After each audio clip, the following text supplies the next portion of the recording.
Bayangkan, pagi yang seharusnya biasa, lampu neon di terowongan kereta bawah tanah berkedip lembut, suara roda kereta beradu dengan rel mengiringi perjalananmu menuju kantor. Tapi tiba-tiba, matamu terasa perih, tenggorokanmu terbakar seperti disiram api, nafas mulai sulit masuk, dan sebelum sempat memahami apa yang terjadi, orang-orang di sekitarmu jatuh satu persatu, menggeliat, terbatuk hebat, beberapa tak bangun lagi. Dalam hitungan menit, perjalanan rutin berubah jadi mimpi buruk yang tak bisa kau hentikan. Itu bukan kebocoran gas biasa, itu adalah sarin, senjata kimia mematikan yang dilarang di seluruh dunia. 20 Maret 1995, Tokyo berubah jadi kota panik.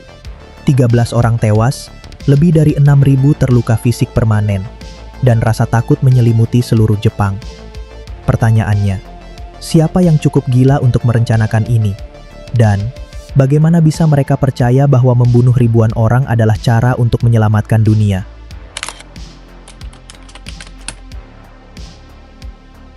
Di balik horor pagi itu, ada satu nama yang berdiri di pusat badai, Shoko Asahara.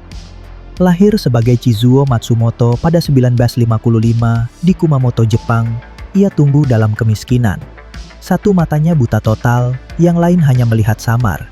Keterbatasan itu membawanya ke sekolah khusus tunanetra, tempat ia dikenal bukan karena kebaikan, tapi karena kelekian dan ambisinya. Sejak muda, Asahara haus akan 3 hal: kekayaan, kekuasaan, dan pengakuan sebagai penyelamat dunia. Ia gagal menembus jalur pedadang regional, lalu beralih ke jalan spiritual. Awalnya ia hanya membuka kelas akupuntur dan pengopuntu herbal, tapi bisnis kecil itu berubah menjadi kelompok meditasi yang terus membesar. Tahun 1987, ia mendaftarkan organisasinya sebagai sekte keagamaan bernama Aum Shinrikyo, kebenaran tertinggi Aum. Dan di Jepang, membuat sekte seperti ini sepenuhnya legal selama tidak melanggar hukum. Asahara adalah seorang perekrut ulung. Ia menarget mahasiswa dari universitas ternama, menjanjikan pencerahan, bahkan menggunakan anime untuk mempromosikan ajaran. Dari luar, Aum terlihat seperti komunitas meditasi damai, tapi di dalamnya, sebuah ide berbahaya sedang tumbuh dan akan segera meledak. Di dalam Aum Shinrikyo, ajaran yang ditanamkan bukan sekedar campuran agama, tapi racikan beracun dari pikiran Shoko Asahara. Ia meminjam unsur Buddha dan Hindu, lalu memelintirnya menjadi ramalan kiamat versinya sendiri. Dunia akan hancur dalam perang Armageddon, dan hanya mereka yang tunduk pada Aum yang akan selamat. Bagi para pengikut, Asahara bukan sekedar guru, ia adalah utusan ilahi, bahkan mengaku memiliki kekuatan supranatural, membaca pikiran, mengalirkan energi kosmik langsung ke tubuh muridnya, hingga melakukan hal yang ia sebut sebagai puncak dari semua kemampuan spiritualnya: terbang. Di tahun itu, orang belum terbiasa dengan hoaks. Foto Asahara melayang pun langsung dipercaya sebagai mukjizat. Dan untuk menerima keselamatan itu, ada 3 benda suci yang paling dipuja, sekaligus paling mahal. Yang pertama, PSI Helmet. Sebuah helm dengan kabel-kabel aneh yang menempel di kepala, diklaim mampu mengalirkan energi ilahi dari otak Asahara langsung ke otak pengikutnya. Harga satu helm ini setara sebuah rumah kecil, 1 juta yen atau sekitar 100 juta saat itu. Yang kedua, Mizuno Goho atau air suci. Cairan ini dipercaya bisa menyucikan jiwa, padahal berasal dari air bekas mandi Asahara sendiri. Satu botol kecilnya dijual 500.000 yen, sekitar 50 juta. Para pengikut meminumnya dengan penuh keyakinan, seolah menelan potongan surga. Yang ketiga, kaset rekaman Asahara. Di dalamnya hanya ada suara sang guru, namun dikatakan memancarkan energi kosmik yang bisa membuka pintu pencerahan. Asahara Shoko desu. Shio suru zo, shio suru zo, shio suru zo, shio suru zo, shio suru zo. Banyak pengikut mendengarkannya berulang-ulang, siang dan malam, sampai suara itu meresap ke dalam alam bawah sadar. Dan itu baru sebagian. Ada jubah meditasi, patung kecil, hingga kursus pencerahan dengan biaya selangit. Semuanya dijual sebagai jalan menuju keselamatan. Bagi orang luar, semua ini terdengar konyol, bahkan gila. Tapi bagi mereka yang sudah tenggelam dalam doktrin Aum, ini adalah tiket menuju keselamatan. Harga tak lagi penting, yang penting adalah menjadi bagian dari yang terpilih. Namun di dalam, ada kenyataan yang jauh lebih kelam. Bagi anggota yang mencoba keluar, pintu itu tidak pernah terbuka lebar.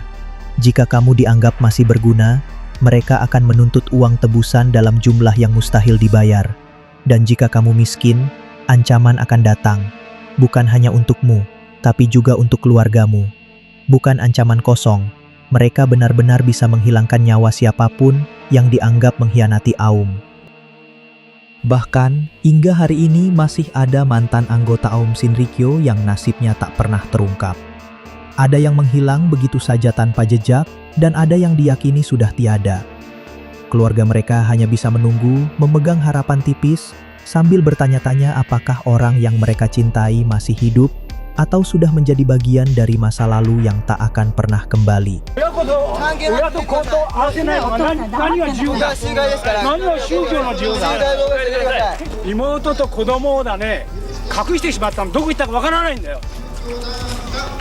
Di luar sana, keluarga hanya bisa menatap kosong pintu rumah yang tak lagi diketuk.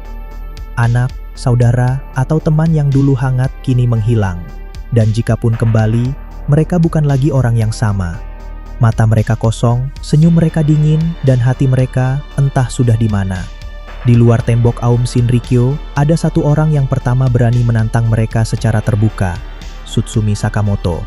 Seorang pengacara hak asasi manusia yang vokal membela korban-korban sekte ini. Sakamoto bukan hanya memberikan bantuan hukum, ia juga menginvestigasi dugaan penipuan, kekerasan, dan manipulasi yang dilakukan Aum. Pada tahun 1989, Sakamoto diundang untuk menjadi narasumber di stasiun TV TBS.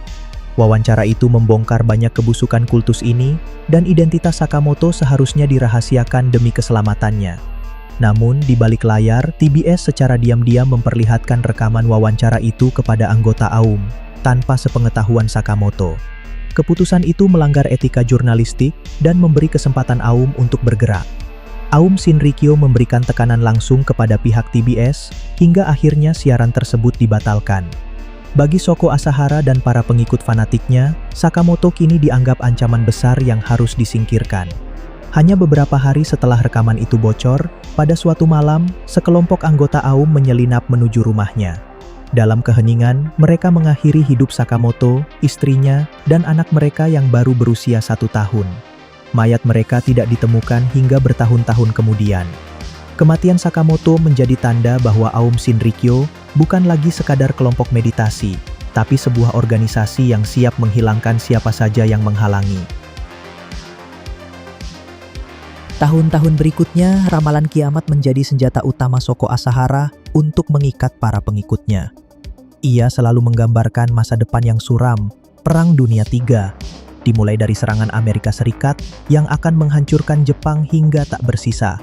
Dan hanya Aum Shinrikyo, kata Asahara, yang akan selamat. Awalnya, kata-kata itu menciptakan rasa takut sekaligus keyakinan. Para pengikut rela melakukan apa saja, membangun bunker bawah tanah, mengumpulkan perlengkapan, bahkan berlatih bertahan hidup jika dunia di atas berubah menjadi neraka. Tapi waktu berjalan, dan perang itu tak pernah datang. Tanggal-tanggal kiamat yang ia sebut lewat begitu saja, skenario yang ia janjikan berubah-ubah. Sedikit demi sedikit, keraguan mulai merayap di hati sebagian anggota. Bisikan mungkin guru salah mulai terdengar, bahaya besar bagi seorang pemimpin sekte. Asahara tahu jika ia membiarkan keraguan itu tumbuh, cengkeramannya akan hancur. Maka ia memutuskan sesuatu yang jauh lebih berbahaya. Jika kiamat tak kunjung datang, ia akan menciptakannya kiamat itu sendiri. Sebuah rencana lahir, mengguncang Jepang dengan peristiwa yang akan membuat Amerika tampak sebagai dalang. Sebuah kiamat palsu yang akan mengadu domba dua negara, memicu kebencian, dan pada akhirnya membuktikan di mata para pengikutnya bahwa ramalan sang guru adalah kebenaran mutlak. Dengan rencana itu, keraguan akan berubah menjadi keyakinan buta. Dan sekali lagi, Asahara akan menjadi pusat dari dunia yang ia ciptakan sendiri. Di tengah semakin gilanya visi Asahara, Aum Shinrikyo mulai bergerak layaknya sebuah militer rahasia. Mereka membangun fasilitas produksi senjata kimia, bukan di tempat terpencil, tapi di tengah kota Tokyo, hanya beberapa meter dari area pemukiman. Warga sekitar heran dan mulai bertanya-tanya, untuk apa sebuah kelompok agama membutuhkan laboratorium kimia dengan bau menyengat dan aktivitas mencurigakan. Kecurigaan ini memicu protes. Beberapa kali terjadi keributan antara warga dan anggota AUM. Namun anehnya, ketika polisi turun tangan, mereka tidak melakukan penyelidikan mendalam. Fasilitas itu hanya ditutup, tanpa pernah benar-benar diungkap isi dan tujuannya. Di saat yang sama, AUM memperluas jaringannya ke luar negeri. Mereka masuk ke Rusia, negara yang saat itu baru saja keluar dari runtuhnya Uni Soviet, di mana korupsi dan kekacauan politik merajalela.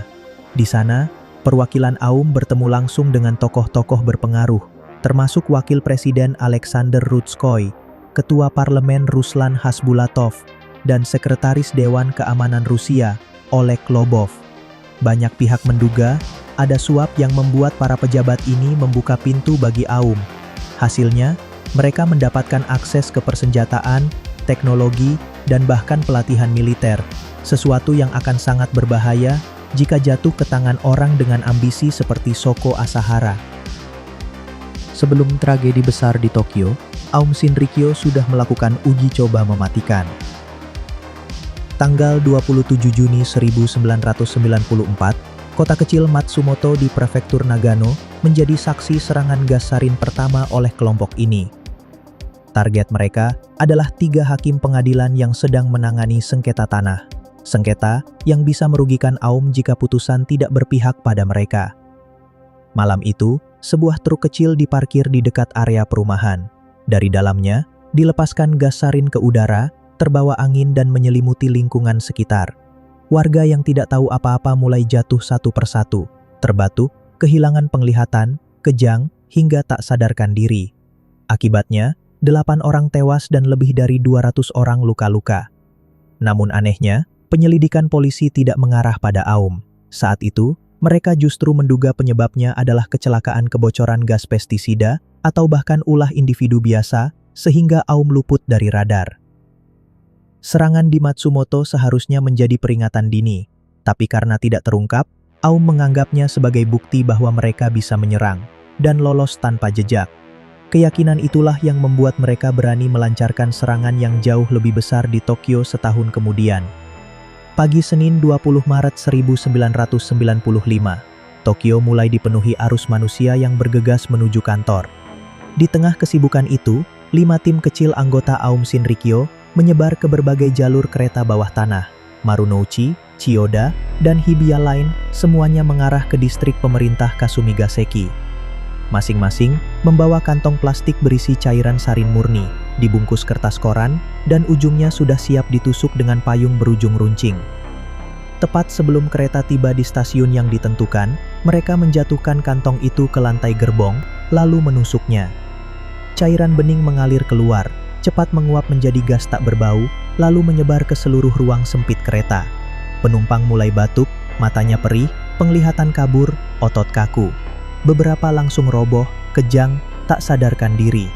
Di stasiun, suasana kacau balau, orang-orang berjatuhan di peron, petugas dan penumpang yang mencoba menolong justru ikut keracunan. Serangan ini terjadi serentak di 5 kereta berbeda dalam rentang waktu hanya beberapa menit. Tujuannya jelas, melumpuhkan pusat transportasi Tokyo dan menciptakan kekacauan nasional.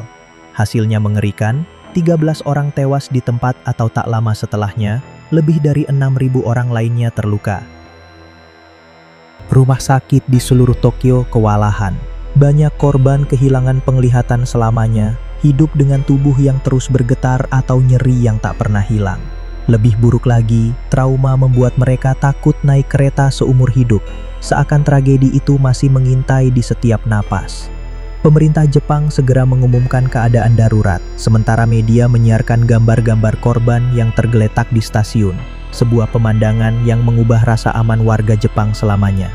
Hari itu, Tokyo bukan lagi sekadar kota modern yang sibuk, melainkan medan perang senjata kimia, di tangan sebuah sekte yang merasa mereka sedang menyelamatkan dunia. Beberapa hari setelah serangan gas sarin di Tokyo, kepolisian Jepang bergerak cepat. Ratusan personel bersenjata lengkap mengepung markas besar Aum Shinrikyo di kaki Gunung Fuji. Kamera televisi menyiarkan langsung penggerebekan ini, menampilkan pemandangan dramatis, gerbang besi dibobol, dan petugas masuk satu persatu mengenakan pakaian pelindung hazmat. Di dalamnya, mereka menemukan pabrik kimia rahasia yang mengejutkan. Tangki-tangki besar, peralatan laboratorium, dan bahan-bahan berbahaya, termasuk sarin dalam jumlah besar yang cukup untuk membunuh jutaan orang. Shoko Asahara, sang pemimpin, ditemukan bersembunyi di sebuah ruang kecil yang kedap suara. Ia ditangkap tanpa perlawanan berarti, tapi wajahnya tetap menatap dingin ke kamera, seolah menantang dunia. Proses hukum berlangsung bertahun-tahun. Bukti demi bukti menumpuk, kesaksian mantan anggota, catatan keuangan, rekaman perintah dari Asahara sendiri. Sidang ini menjadi salah satu yang paling diawasi dalam sejarah Jepang. Akhirnya, pengadilan menjatuhkan hukuman mati kepada Asahara dan 12 pengikut intinya. Setelah proses banding yang panjang, hukuman itu dilaksanakan pada Juli 2018 sesuai prosedur hukum di Jepang. Bagi banyak warga, momen itu menjadi penutup lembar kelam sejarah negara mereka. Namun bagi sebagian korban yang selamat, luka fisik dan trauma psikologisnya akan terus terasa seumur hidup. Setelah Aum Shinrikyo bubar, kelompok ini bertransformasi menjadi Aleph, dibentuk oleh istri dan anak-anak Asahara. Mereka tetap memuja sang pendiri, membuat pemerintah Jepang terus mengawasinya. Namun, otoritas Jepang menegaskan, bayang-bayang ideologi Asahara belum hilang, dan ancaman itu bisa muncul kembali kapan saja. Tragedi Aum Shinrikyo mengingatkan kita bahwa manipulasi pikiran bisa mengubah orang biasa menjadi pelaku kekejaman yang tak terbayangkan. Shoko Asahara berhasil menanamkan keyakinan palsu yang begitu kuat, hingga ribuan orang rela menyerahkan hidup, bahkan nyawa, demi visi yang ia ciptakan. Dan yang mengerikan, semua itu terjadi di era tanpa media sosial, tanpa algoritma yang bisa memperbesar pengaruh secara instan. Kalau dulu mereka bisa mempengaruhi ribuan orang hanya lewat seminar, selebaran, dan siaran radio internal, apa yang mencegah hal seperti ini terjadi lagi sekarang, di era internet dan informasi yang menyebar dalam hitungan detik? Kalau kamu punya pendapat atau pernah mendengar kisah sekte modern yang mirip, tulis di kolom komentar. Jangan lupa like video ini kalau menurut kamu kisahnya perlu lebih banyak orang tahu, dan subscribe supaya nggak ketinggalan cerita-cerita sejarah kelam yang jarang diungkap. Karena sejarah bukan cuma masa lalu, kadang ia sedang menunggu untuk terulang kembali.